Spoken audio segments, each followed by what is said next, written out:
ہو کر اس نے اللہ اکبر کہہ کر نفل پڑھنے شروع کر دی۔ حضرت علی رضی اللہ تعالیٰ عنہ اٹھے، اسے کہا بھائی یہ تو نے کیا پڑھے ہیں؟ کہ میں نے نفل پڑھے ہیں۔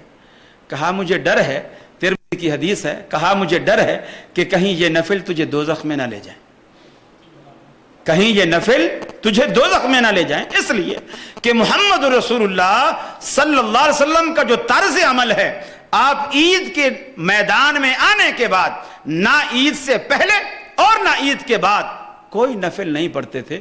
تو اللہ کے رسول سے آگے بڑھتا ہے، لا تقدموا بین یدی اللہ ورسولہ، اللہ اور اس کے رسول سے آگے نکلنے کی، آگے بڑھنے کی کوشش نہ کرو۔ اب وہ نفل ہیں، صحابی رسول ہے پڑھنے والا، عید کا دن ہے، وضو سے پڑھ رہا ہے، قبلہ رخ پڑھ رہا ہے، اور اسی طریقے پر پڑھ رہا ہے جو رسول اللہ صلی اللہ علیہ وسلم کا طریقہ ہے، طریقے میں کوئی تبدیلی نہیں کر رہا، صرف اس جگہ، اس موقع پر، اس محل پر اللہ کے رسول سے چونکہ ثابت نہیں، حضرت علی فوراً کہتے ہیں کہ مجھے ڈر ہے کہ کہیں یہ نماز، یہ نفل تجھے دوزخ میں نہ لے جائیں۔ اب آدمی عقل سے سوچے کہ کبھی نماز بھی دوزخ میں لے جاتی ہے کسی کو؟ نماز جیسا عمل یہ بھی کبھی کسی کو دوزخ میں لے جائے گا؟ یہ کیسے ہو سکتا ہے؟ اب آپ دیکھیے ایک اور نفل، رسول اللہ صلی اللہ علیہ وسلم جب معراج سے واپس آتے، آپ فرماتے ہیں بلال تو کیا عمل کرتا ہے؟ کہ پہلے تو مجھے تیرے قدموں کی آہٹ سنائی گئی، جب میں نے پلٹ کے دیکھا کہ تو ہے، یعنی تو جنت کے اندر چل رہا ہے، تو کیا عمل کرتا ہے؟ اللہ کے رسول اور تو کوئی خاص عمل مجھے یاد نہیں ہے، بس یہی جو آپ سے سیکھے ہیں، جب بھی وضو کرتا ہوں اس کے بعد وضو کے تحیت الوضو کے 2 نفل جو ہیں وہ میں ضرور پڑھ لیتا ہوں۔ آپ نے فرمایا تیرا یہی وہ عمل ہے جس نے تجھے اتنا اللہ کے قریب کر دیا ہے۔ اب بلال بھی نفل پڑھتا ہے، وہ بندہ جو عید کے میدان میں پڑھ رہا ہے وہ بھی نفل پڑھ رہا ہے، بلال بھی اللہ کے لیے پڑھتا ہے، وہ بھی اللہ کے لیے پڑھتا ہے۔ بلال نے بھی 2 رکعتیں پڑھی، اس نے بھی 2 رکعتیں پڑھی، بلال بھی صحابی ہے، وہ بھی صحابی ہے۔ ایک کی نماز دوزخ میں لے جا رہی ہے اور ایک کی نماز جنت میں چلتا ہوا دکھا رہی ہے، فرق کس بات کا ہے؟ فرق یہ ہے کہ جس کی نماز جنت میں چلتا ہوا دکھا رہی ہے وہ نماز محمد رسول اللہ صلی اللہ علیہ وسلم کی سنت کے مطابق ہے، موافقت میں ہے، مطابقت میں ہے، اور جو نماز عید کے میدان میں عید سے پہلے پڑھی جا رہی ہے رسول اللہ صلی اللہ علیہ وسلم کی سنت کے مخالفت میں ہے، اس کا مخالف ہونا دوزخ میں لے جا رہا ہے، اس کا مطابق ہونا جنت میں لے جا رہا ہے۔ آج بھی پیمانہ یہی ہے، آج بھی یہی پیمانہ ہے۔ اللہ رب العالمین نے جو اس دین کو 1400 سال کے لیے، یعنی 1400 سال گزر گئے اور آگے قیامت تک کے لیے اسی دین کو کافی رکھا، اور مزید کسی پیغمبر کے آنے کی ضرورت اللہ رب العالمین نے محسوس نہیں کی، اس کی وجہ یہی ہے کہ قیامت تک آنے والے ادوار کے تمام تقاضے یہی دین پورے کرتا ہے۔ یہی دین قیامت تک آنے والے جتنے بھی ادوار ہیں تمام کے تقاضے یہی دین پورے کرے گا۔ یہ چیز جب انسان سوچتا ہے، سمجھ لیتا ہے، تو انشاءاللہ العزیز باقی سارے مسئلے اس پر حل ہو جاتے ہیں۔ اب یہ ساری مثالیں سننے کے بعد اب یہ معاملہ بالکل آسانی سے آپ کی سمجھ میں آ سکتا ہے، اور آپ بالکل اس نتیجے پر یقیناً میں سمجھتا ہوں کہ آپ پہنچ چکے ہوں گے، اگر نہیں تو انشاءاللہ پہنچ جائیں گے، کہ قرآن خوانی یہ جو ہم لوگوں کو بلا کر گھروں میں، دیکھو اول تو یہ اصطلاح قرآن خوانی کی جو اصطلاح ہے یہ ہوٹلوں اور بیکریوں کی اصطلاح ہے، یہ اسلام کی جس بھی چیز کے ساتھ خوانی لگے نا، جیسے دسترخوان، باکر خوانی، آپ لوگ جانتے ہوں گے، ناشتہ کرتے ہوں گے، باکر خوانی، اسی طرح قرآن خوانی، یہ خوانی کی جو چیزیں ہیں نا ان کا تعلق پیٹ سے ہے، اور یہ بیکری کے ایٹم ہیں، اسلام کے ایٹم نہیں ہیں میرے بھائیو۔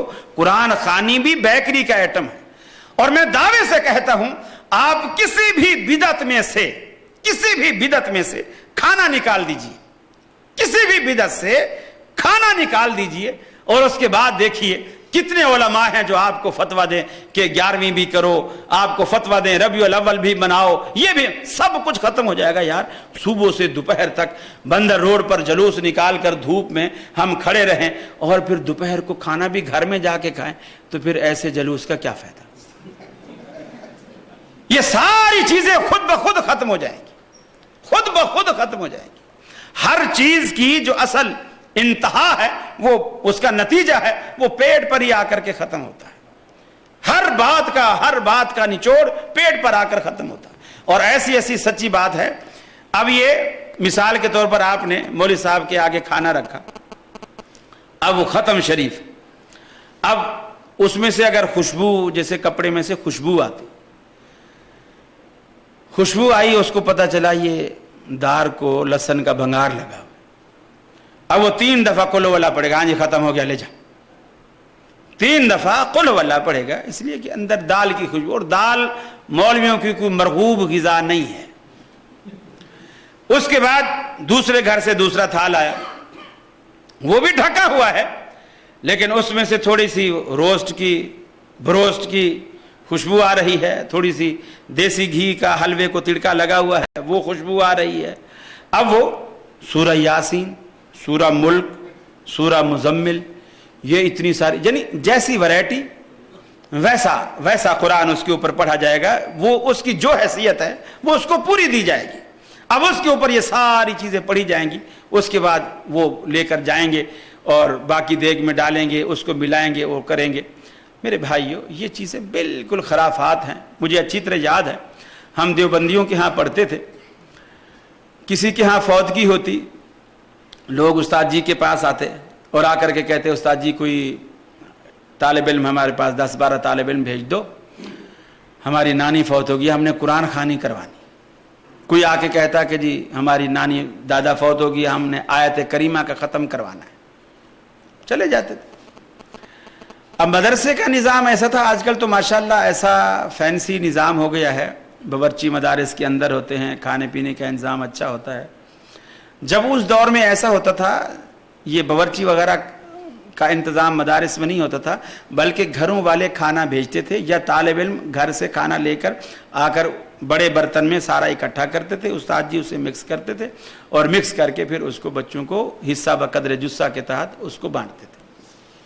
روٹیاں بھی گن کے دی جاتی تھی, بھی اس کا اتنا قد کاٹ ہے, اس کو 2 روٹیاں, اس کو 1.5 روٹی, اس کو آدھی روٹی, اس کو 1 روٹی, اس حساب سے. اب کبھی ایسا بھی ہوتا ہے چھوٹے کو بڑے سے زیادہ بھوک لگتی, تو ایسا بڑا یعنی ایک ہوتا تھا. اور یہ بھی کہ آپ نے دیکھا ہوگا مولویوں کی اکثر توندیں نکلی ہوئی ہوتی ہیں, گردنیں موٹی ہوتی ہیں. اس کی بھی ایک مین وجہ یہی ہوتی ہے کہ جب ہر گھر سے کسی سے گوشت, کسی سے دال, کسی کے ہاں سے ساگ, کسی کے ہاں سے سبزی, کسی کے ہاں سے کڑی, کسی کے ہاں سے کچھ, وہ ساری جب اتنے سارے وٹامنس ایک جگہ روزانہ اس کو ملیں گے تو گردنیں تو پھولیں گی. باقی آدمی گھر میں روزانہ جو کھاتا ہے ایک آدھ چیز, کتنا بھی مالدار ہو, زیادہ تر 2 چیزیں بنا لے گا. اب اس کو وہ قوت روزانہ میسر نہیں ہوتی جو ان کو وہاں میسر ہوتی. اب ہم بڑا انتظار کیا کرتے تھے کہ یار کوئی دعوت شاوت آئے اور کہیں کوئی بلاوا آئے, وہاں ہم جائیں, تاکہ ایک چیز کھانے کو دل چاہتا تھا کہ یہ مکس روز مکس کھاتے ہیں, کوئی ایک چیز ملے, آلو ملے, بھلے گوشت ملے, دال ملے, ایک چیز ملے. اب وہ بلاتے تھے. اب استاد جی نے کبھی 10-12 لڑکے چھانٹ کے بھیج دیے. اب اگر وہ آیت کریمہ کا ختم ہے تو وہ گٹھلیاں ہوتی تھیں گھسی پٹی, اب وہ تھیلی بھری ہوتی تھی, کیا ہے جی 1.25 لاکھ گٹھلیاں ہیں, وہ بھی بغل میں ڈالی اور چلے جا رہے ہیں. اب وہاں سفید چادر بچھائی اور اس کے اوپر گٹھلیاں ڈال دی. یا اگر قرآن خوانی کا ختم ہے تو وہ قرآن کے سپارے ایک پارا جلد کیا ہوا ہوتا تھا, وہ سب بانٹ دیتے. یقین مانیے طلباء اتنی بے ایمانی کرتے, بس ایسے ورق کھولا, یوں دیکھا, وہ ورق پلٹ دیا, یوں دیکھا, ورق پلٹ دیا, کچھ پڑا, کچھ بھی نہیں. اچھا اب گٹھلیاں پڑھ رہے ہیں, اب ایک گٹھلی ڈالی اور اس پہ پورا لا الہ الا انت سبحانک انی کنت من الظالمین, اب اتنی دیر لگ رہی ہے ایک گٹھلی پہ. یا کسی نے کہا جی درود کا ختم کرانا ہے, اب اللہم صلی اللہ پورا اتنا لمبا درود ہے, بڑی دیر لگ رہی ہے.